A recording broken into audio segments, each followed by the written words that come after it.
सब लड़ाई बराबर लड़ते हैं, कोई ज़्यादा या कम तो नहीं लड़ता है। तो फिर इस तरह से खाई क्यों बना रखी है कि एक जवान को 500 रुपये दे रहे हैं, एक ऑफिसर को 15,000 रुपये दे रहे हैं? इतनी बड़ी लंबी खाई क्यों है? यही तो रोना है। पेंशन देना चाहिए जवानों को, दे रहे अफसरों को, क्योंकि उनसे वोट लेना है। कौन सा राजनेता जिसके बच्चे फौज में, कौन मंत्री है जिसके बच्चे फौज में, कौन करते? हम तो सेवा करते हैं ना, हम अपने घर बार छोड़ के जाते हैं, साल में बाप मरता माँ मरती, हमें छुट्टी नहीं मिलती है। जितने भी फौजी हैं सारे के सारे इलीगली रिक्रूट किए गए।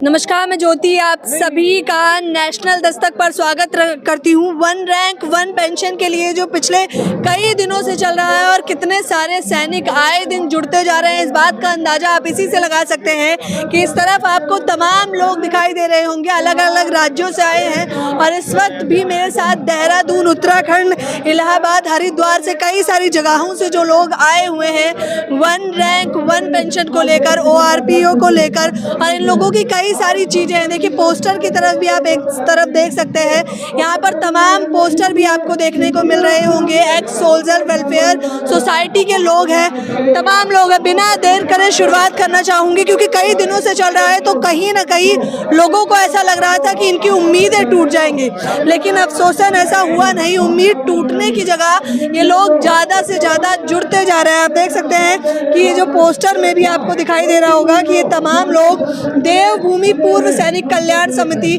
हरिद्वार उत्तराखंड से आए हैं। ये सारे के सारे सैनिक हैं, ये वही जवान है जिन पर हमें गर्व होता है, ये वही जवान है जिनके जो हमारे लिए तैनात रहते हैं, जिससे हम लोग सुरक्षित अपने घरों में सो सके।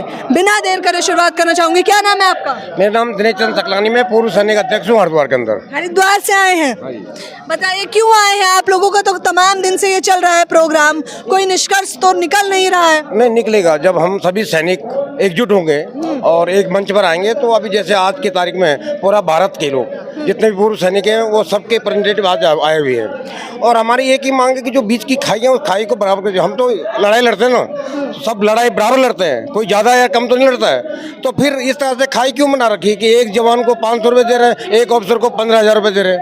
इतनी बड़ी लंबी खाई क्यों है?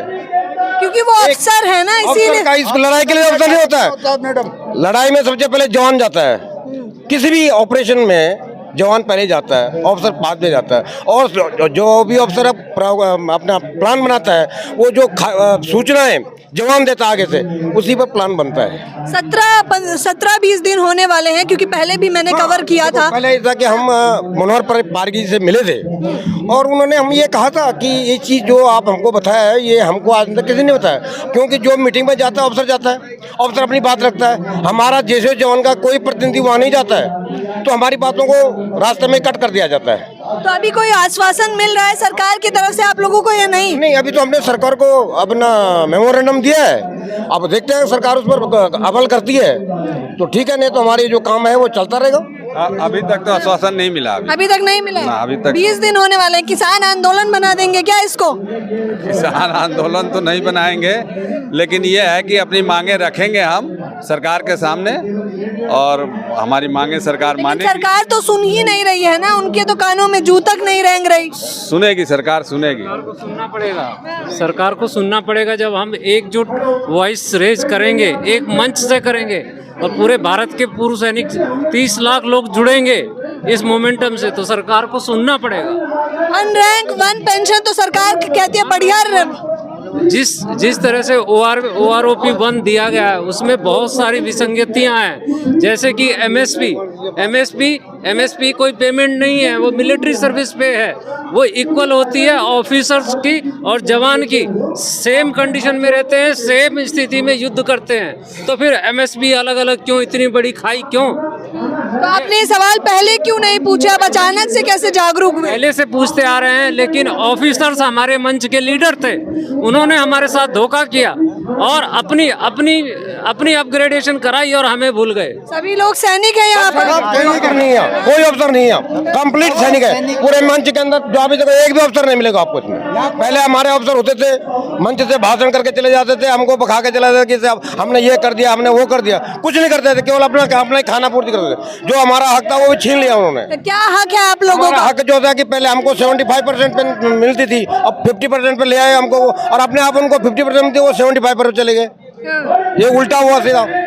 अच्छा, आप लोग रिटायर हो चुके सब रिटायर हो। पेंशन ठीक ठाक दे रहे हैं? तो जो सरकार दे रही है उसमें तो पेंशन यही तो रोना है। पेंशन देना चाहिए जवानों को, दे रहे हैं अफसरों को, क्योंकि उनसे वोट लेना है। देंगे इस बार वोट हम उनके कहने से। यहाँ पे जो कुछ हो रहा है आज, आप कहा पहले क्यों नहीं बोले? पहले हमारे साथ बदमाशी होती थी, थोड़ी थोड़ी होती थी, इस बार तो पूरी कर दी। पूरा हमारा सब अफसरों को दे दिया। सरकार को लगा कि अफसर को खुश कर लेंगे, जवान को वोट दिला दे देंगे। अच्छा, तो वोट तो आप लोगों के पास भी होता है। हमारी गलती हो गई ना, अब सुधर गए। ये अच्छा भी हो गया हमारे लिए, हम जाग गए। ये जो हुआ अच्छा हुआ, जाग गए इस बार हम लोग। अब अफसरों के कहने से नहीं देंगे, या तो हमारे आप वोट भी अफसरों के कहने से देते हैं? हाँ भाई, उन्हीं को तो मालिक बना रखा हमारा। ECS में सब जगह रिटायर होने के बाद हमारा मालिक को बना रखा है। हमारा काम हम भी थोड़ी करते हैं, वो खा जाते हैं सब जगह। सबसे ज्यादा भ्रष्टाचार फौज में है। 97% तो जवान जैसे है। 97% है फौज में। शहीद होने के बाद कितना कुछ मिलता है, सुविधाएं वगैरह, या नहीं? क्या मिलता है? शहीद तो जवान होता है, उसकी बीबी को मिलता है 11,000। अफसर तो कोई शहीद है नहीं, उसको तो 91,000 मिलता है। क्या करती है वो शहीद की वीरांगना? एक शहीद होता है, आप कहीं बोर्ड में देखा अफसर को शहीद हुए? नहीं होता ना, सब जवान होते हैं और मार खाते हैं अफसर। और वो भी इसलिए कि हमारा सिस्टम था, हम फौजी थे। कई लोग कहेंगे अब देशभक्ति के लिए भी पैसा चाहिए आप लोगों को। किनको? हमको दे, हमें, हम कहते हैं हमें पैसा चाहिए नहीं, हमें मान सम्मान चाहिए। हमारे भेदभाव मत करो, हमारी सबके तनख्वाह पैसे बंद करो, हमारी अफसर की बंद करो, नेताओं की बंद करो, भेदभाव मत करो। नहीं चाहिए हमें पेंशन। 5 साल में नेता की पेंशन 5 साल में 15 साल रहेगा 3 पेंशन लेगा। हम तो एक पूरे अपने बच्चों को छोड़ कर कौन सा राजनेता जिसके बच्चे फौज में, कौन मंत्री है जिसके बच्चे फौज में? लेकिन वो तो जमीनी स्तर पर जाते हैं, सेवा करते हैं, वो लोग कहते हैं। कौन करते? हम तो सेवा करते हैं ना। हम अपने घर बार छोड़ के जाते हैं, साल में बाप मरता, माँ मरती, हमें छुट्टी नहीं मिलती है। तब नहीं जगह इन्होंने ब्यूरोक्रेसी वाला ऑफिस छोड़ के भाग जाता घर। कोई मंत्री है जो 1 घंटे में अपने घर पहुंच जाए? हम तो शिलाजी ग्लेशियर में रहते हैं, कहीं रहते हैं। कोई हमारे बच्चों घर में क्या हमारे बाल बच्चे नहीं है? सरकार तो कहती है बहुत सुविधाएं दे रखी है आप। केवल अफसर को सुविधा दी है सब। जवानों के लिए कोई सुविधा ही नहीं है, जवान जैसे उसके लिए कोई सुविधा नहीं है। जो सुविधाएं हैं वो खाली अफसरों को है। 2014 में कहा था कि हम जैसे सरकार में आएंगे हम OROP लागू करेंगे। आज तक जवान OROP के लिए रो रहे हैं। आज तक जवानों जैसियों को OROP नहीं मिला। जो भी बेनिफिट मिला है वो ऑफिसर को मिला है। ऑफिसरों ने ऊपर से इतना हैंग कर रखा है कि जवानों को नीचे आते कुछ नहीं मिलता है। कितने सालों से सर्विस सेवा दे रहे हैं आप लोग? हमने 20 साल से 22 साल 25 साल 28 साल 32 साल की सेवाएं देके आ रखे हैं लोग यहाँ पे। 32 साल पहले आवाज क्यों नहीं उठाई? 25 साल पहले जब सरकार सुनती नहीं थी जवानों की, इस सरकार ने थोड़ा बात सुनी है, जवानों की बात सुनी है, लेकिन खाली एक सिंगूफा पकड़ा दिया जवानों के लिए। एक सिंगूफा दे दिया कि हमने दे दिया, लेकिन दिया कुछ नहीं। क्या क्या मांगे हैं आप लोगों की? हमारी मांगे हैं, नंबर 1 जो अनामली सबसे पहले एक छपाई की है, ठीक है, उसको ठीक से वेतन दिया जाए। नंबर 2 एक रिटायरमेंट के बाद जो ऑनरी रैंक आता है उसका जो ना पैसा मिलना चाहिए। नंबर 3 MSP पे बराबर होनी चाहिए एक अफसर की एक छपाई से लेकर के। नंबर 4 बेसिक पे में इतना अंतर नहीं होना चाहिए एक अफसर का और एक जवान का। नंबर 5 मतलब तमाम मांगे हैं आप लोगों की? नहीं, मांगे नहीं है, ये थर्ड पे कमीशन से ही अनामलीज हैं। अनामलीज कैसे हैं? हमारी थर्ड पे कमीशन में 75 बेसिक पे पेंशन थी 75%, आज हमारी 50% है। तो हमारी 75% पेंशन होनी चाहिए। कहाँ से आए हैं आप? मैं अम्बाले से आया हूँ। जो सैनिक हैं, जो रिटायर्ड सैनिक हैं, वो लोग अपने हक की मांग रख रहे हैं। आपने लगातार वीडियोस में देखा होगा कि पहले तो किसान और अब जवान वो भी रास्ते पर आ चुके हैं और आए दिन जंतर मंतर पर धरना प्रदर्शन दे रहे हैं। हालांकि आज जो है तमाम जगहों से आए थे, उत्तराखंड, उत्तर प्रदेश, लुधियाना और अलग अलग प्रांतों से। मांगे वही है, लेकिन कितनी सुनवाई हुई है सरकार की तरफ से, अभी तक कितना आश्वासन मिला है, ये आप लोगों को जान लेना बेहद जरूरी है। आम जनता के रूप में हमने सैनिकों से तो बात कर ली है, लेकिन वाइस प्रेसिडेंट जो है वो इस वक्त मेरे साथ मौजूद है। बिना देर करे शुरुआत करना चाहूँगी। क्या नाम है सर आपका? मेरा नाम राजीव बहल। राजीव जी, क्या लग रहा है अभी तक कुछ सुनवाई तो हो नहीं रही है सरकार की तरफ से, और कब तक ये चलता रहेगा?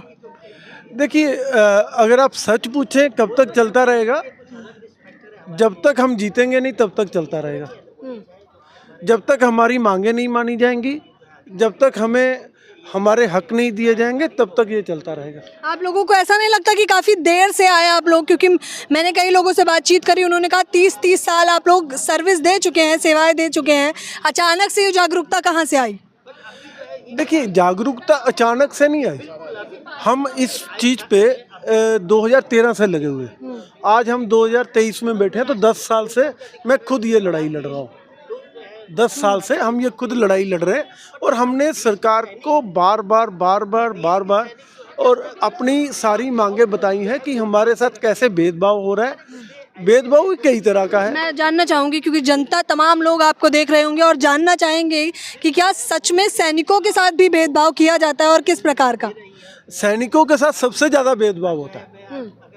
सैनिकों के साथ हर किस्म का भेदभाव होता है और इस भेदभाव के होने के कई कारण हैं। एक सबसे बड़ा कारण जो है वो है सिक्योरिटी रीज़न। सिक्योरिटी रीज़न कहने से मतलब है कि सिक्योरिटी रीज़न का कहने का मतलब है कि जब हम डिफेंस के अंदर होते हैं तो हमारे बहुत सारे जो अधिकार हैं, मौलिक अधिकार जो कि आम नागरिकों को मिले हुए हैं, वो हमारे छीन लिए जाते हैं बीइंग इन डिफेंस फोर्सेस। और वो मौलिक अधिकार जब हम रिटायर होने के बाद आते हैं, कुछ तो मौलिक अधिकार हमें फिर भी मिल जाते हैं, लेकिन कुछ हमारे मौलिक अधिकार जिंदगी भर के लिए छीने जाते हैं। खुलकर बताइए, क्योंकि जानना बेहद जरूरी है। वो कौन से मौलिक अधिकार हैं जो आप मांग रहे हैं? देखिए, मौलिक अधिकार यहाँ नहीं मांग रहे हमें मौलिक अधिकारों की भी नहीं बात है। मौलिक अधिकार जो फौज के अंदर में हमारे छीने जाते हैं, उसमें सबसे बड़ा मौलिक अधिकार है कि हम अपना कोई ऑर्गेनाइजेशन नहीं बना सकते, हम अपनी कोई संस्था नहीं बना सकते। तो अब डिफेंस के अंदर जितनी भी फौज है उनकी, आप देखिए सिविल में जाइए, हर जगह आपको अलग अलग ऑर्गेनाइजेशंस मिलेंगी।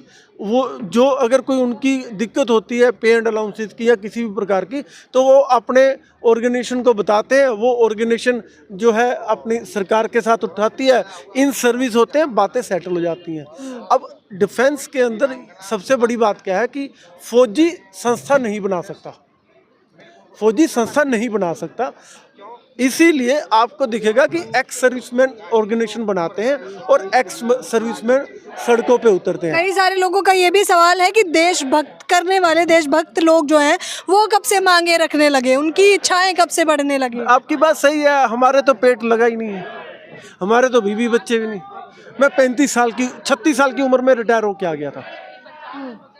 36 साल की उम्र में रिटायर होके आ गया था। आज मेरी उम्र 53 साल है, 17 साल हुए। अब एक चीज समझिए, हमारे को अब बात आती है कि इतनी जल्दी कैसे रिटायर हो गए। इसके पीछे कारण है कि जो डिफेंस है, जो आर्म्ड फोर्सेस है, उनको फाइटिंग फिट रखना है। फाइटिंग फिट रखने के कारण जो जेसीओस एनसीओस हुआ है, जो एक्चुअल में सिपाही हैं, उनको जबरदस्ती घर भेज दिया जाता है जिससे कि यंग लोग उनको रिप्लेस कर सकें। आज की उम्र में अगर आप मेरे को बोलोगे कि पहाड़ी पे चढ़ जाओ, तो इस एज में मैं नहीं चढ़ पाऊंगा, इसीलिए यंग बंदा चाहिए। हमें जबरदस्ती घर भेज दिया जाता है। आपने यंग की बात की है, तो सरकार की एक जो योजना आई थी कि 4 साल में रिटायर कर देंगे, हम उस मुद्दे पे नहीं बात करेंगे। अभी हम जिस मुद्दे पे बात करेंगे वो हमारे, लेकिन मैं ये जानना चाहती हूँ, आप उस योजना से सहमत है या नहीं? क्योंकि आप सैनिक हैं। मैं आपको एक चीज बताऊंगा, उसके ऊपर हम एक अलग से वीडियो बना सकते हैं, क्योंकि वो बहुत डिटेल्ड डिस्कशन होगी। अगर आज करेंगे तो मुद्दा भटक जाएगा।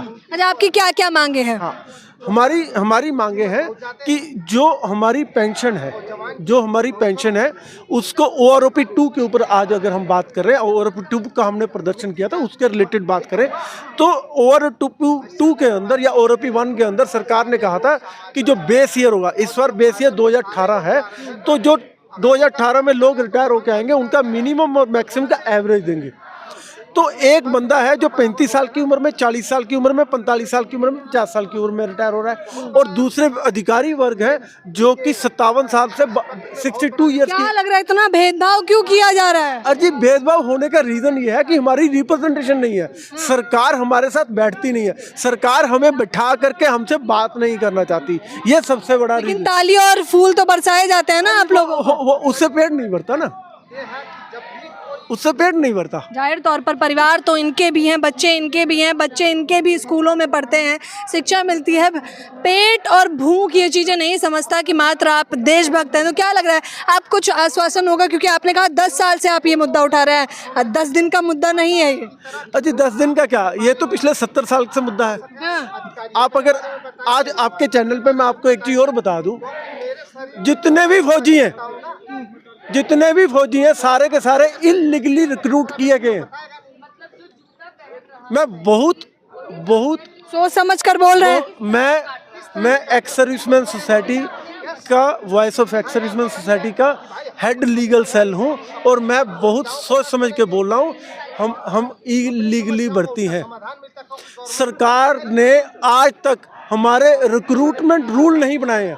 आप किसी भी इंसान को अगर सेवा के लिए रखेंगे, सबसे पहले रिक्रूटमेंट रूल बनेगा। हमारा रिक्रूटमेंट रूल नहीं है, ये सबसे बड़ा रीजन है हमारे साथ भेदभाव। यही तो सवाल है कि ये सारी चीजें आपको अब पता चली। अरे अब ऐसा है कि जब फौज के अंदर होते हैं, हमें किताबें भी नहीं देते पढ़ने को। अगर हम ये भी कहें हमें सिविल में जाकर के एजुकेशन लेनी है, तो वो लेने नहीं देते। 10 साल 10वीं पास 12वीं पास लोग एयरफोर्स में, आर्मी में, नेवी में जाते हैं। अच्छा, आखिरी सवाल, कब तक और ऐसे चलते रहेंगे? क्योंकि अब 1857 में पहली लड़ाई हुई थी, आज़ादी 1947 में मिली थी, और हमने 10 साल पहले ये लड़ाई शुरू करी, और हमें पता है कि समय लगेगा। हम अपने बाद ऐसे लोग खड़े कर जाएंगे जो हमारे बाद ये लड़ाई लड़ेंगे। हो सकता है कि मैं जिंदा रहते हुए वो दिन ना देख पाऊँ कि हमें हमारी समस्याओं का निवारण हो। जाहिर तौर पर ये लड़ाई सिर्फ इनके लिए नहीं है, बल्कि जो भी अभी सैनिक आगे आने वाले हैं, ये सभी लड़ाई उनके लिए लड़ी जा रही है। जगह जगह से लोग आ रहे हैं, अलग अलग प्रांतों से आ रहे हैं। मुद्दे तो कई सारे हैं इनके, जिन पर सरकार को बात कर लेनी चाहिए। अब सवाल जो आपका था, सरकार से आप सवाल पूछिए ना कि जेसीओ, एनसीओ और ओआर के रिक्रूटमेंट रूल कहाँ है। आप उठाइए मुद्दा, उठाइए। जेसीओ, एनसीओ, ओआर के रिक्रूटमेंट रूल कहाँ है, आप रिक्रूटमेंट रूल दिखाओ। सभी सवालों के जवाब जाहिर तौर पर ये लोग चाहते हैं, अब से नहीं बल्कि पहले से ही चाहते हैं। हाँ, वो अलग बात थी कि ये लोग जब सैनिक थे तब अपनी आवाज़ इतना खुलकर नहीं उठा पा रहे थे। अब रिटायर्ड हैं तो हक की मांग तो बनती है। इस पूरी खबर के बारे में आपकी क्या राय है, मुझे बताना बिल्कुल ना भूलें। कैमरा पर्सन तोहिद के साथ ज्योति, नेशनल दस्तक। नेशनल दस्तक की आपसे गुजारिश है कि अगर इसको बचाना चाहते हैं तो नेशनल दस्तक को सब्सक्राइब करने के लिए रेड कलर के सब्सक्राइब बटन को दबाएं, फिर बेल आइकन की घंटी दबाएं। नेशनल दस्तक को बचाने के लिए बहुत जरूरी है कि हर खबर को शेयर करें, लाइक करें, कमेंट जरूर करें।